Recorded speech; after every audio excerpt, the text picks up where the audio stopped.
Гэхдээ бид нар байнгын үйл ажиллагаатай парламент биш. Өнөөдөр Улаанбаатар хотын сая 800 мянган иргэд аж ахуйн нэгж байгууллага татвар төлж байгаа бүх хүмүүсийн өмнөөс таныг төлөөлж үг үзэгдлээ илэрхийлээ. Таныг төлөөлж энэ одоо Улаанбаатар хотын бодлогын болон урт богино хугацаа дунд хугацааны бодлогын баримтчдээр баталцахад оролцъё гэд сонгуулиар нийт дэвшиж гарсан. Тэгээд ийм л байна хариуцлага алга өнөөдөр сая 800 мянган хүнийг нэг танхимд багтааж чадахгүй учраас 45 хүмүүс ард түмнээс сонгогдож орж ирдэг. Тэгээ хяналт шалгалт хийдэг. Гэтэл өнөөдөр 9 дүүргийн засаг дарганаар ирсэнгүй.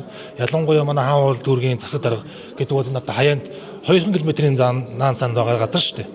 Тэгээ яармаг өөрөө ингэж одоо төвжрэлтэй байгаа учраас хэвлэл мэдээллийн гэсэн төдийлө ирж чаддгүй. Сард нэг л удаа хуралддаг.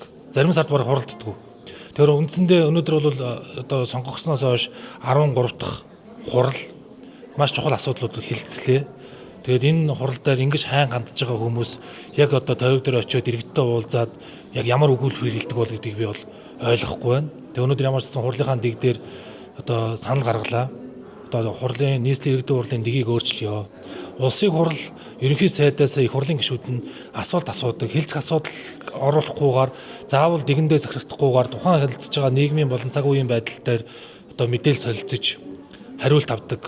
Энэ жишг рүү орж одоо энэ арчлалыг бэхжүүлэх ёстой юм байна. Тэгэхгүй ингээд бүх юм хаалттай одоо сард нэг удаа хэлцэхдээ ингээд одоо яг юу эргэж байгааг нь мэддэхгүй. Тэгээд 2-3 хоногийн өмнө л одоо материалууд ирдэг. Тэгээд асуудлаа тавьдаг. Олон нийт ч мэддэггүй, төлөөлөгч нар ч мэддэггүй. Тэгээд одоо хэдхэн хүмүүс энэ асуудлуудыг шийдэж байгаад бол харамсаж байна. Тэгээд нэг нам ялангуяа ингээд сүүлийн жилүүдэд 10 жил, 12 жил, 16 жил ингээд монополоор сонгогдоод байх юм бол бид нар яг үндэ байх хэрэг байна уу? Олон нийт маань бухимдаж байгаа. Тэгээд Улаанбаатар хотод яг толгомж байгаа гол асуудлуудыг юу шийдэгддэм бэ гэхээр төсөв шийдэгддэг. Энд яригддаг татвар, торгуул, зөрчил, албан тушаалыг томилгоон дээр энд яригддаг.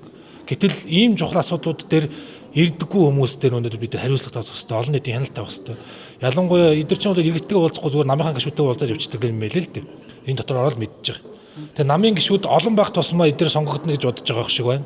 Гэтэл Хэрсэн ард түмэн 2028 онд дүнгээ тавих бах мөнгөөр худалдагддаг хүмүүс одоо улам цөөрж байгаа гэдэгт би бол найдаж байгаа. Яагаад тэгэхээр өнөөдөр 2025 оны улсын нийслэлийн төсвүүдээр 2026 оны татварын төлөлтөн дээр 192 тэрбум төгрөгийг зөвхөн торгуулаас бүрдүүлнэ гэсэн. Тэгээ иргэд маань хуулиа зөрчөөд гэдэг юм уу зүгээр одоо камерт бичигдсэнийхаа төлөөр машин барьсныхаа төлөөр татвар төлж байгаа, торгуул төлж байгаа. Тэр мөнгийг нь дур торгоороо авирилж байгаа төлөөлөгч нар байгаа. Энийг та бүхэнд ороо бас дүгнээсэй гэж хүсэж байна.